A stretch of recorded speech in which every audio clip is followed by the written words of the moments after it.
Alright, let's look at what we have here on the board. We have to solve for x in the equation x squared minus 4x minus 21 equal to 0. Now, by looking at this equation, we know that this is a quadratic equation because it is x is raised to the power of 2. The highest power of x here is what? 2. So it's a quadratic equation. And don't forget, quadratic equation has four methods of solving. You can either use the factorization method, the completing the square method, the formula method, or the graphical method. You can choose any of them, and guess what? We'll always have the same solution to that particular problem.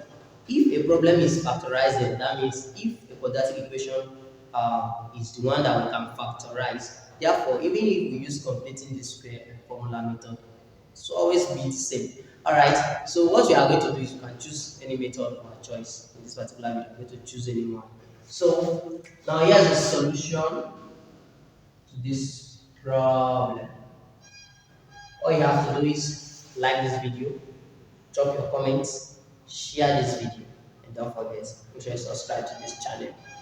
Now, what we have is x squared minus 4x minus 21 equal to 0.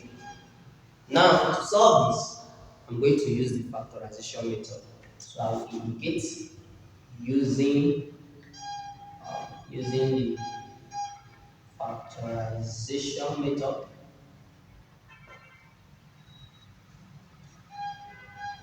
So using the factorization method now, we are going to look for two factors or two numbers, two particular factors that if I multiply those two numbers, once I multiply those two numbers, I will have minus 21.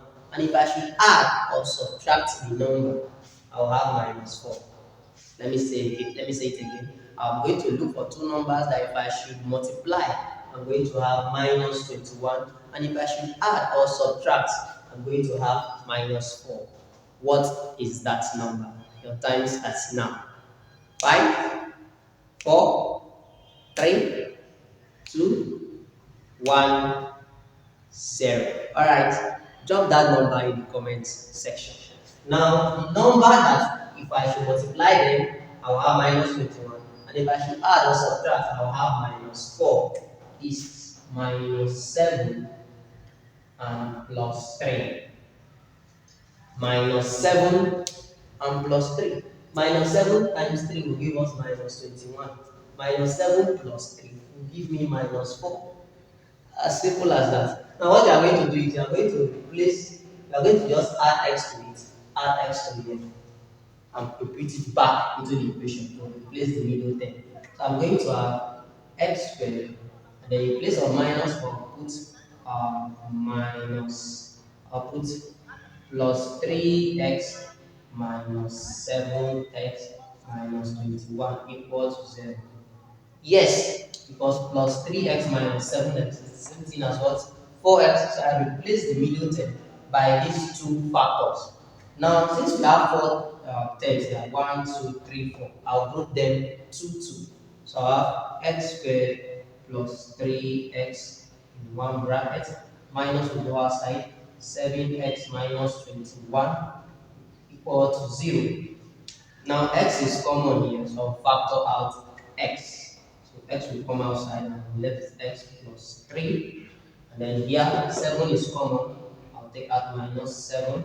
All we left is x plus 3 equal to 0.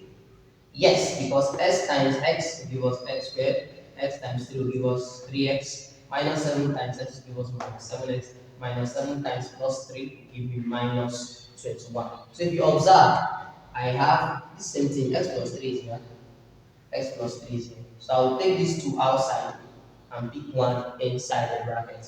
So I have x minus 7, which is x minus 7, which is outside, and then x plus 3 equal to 0.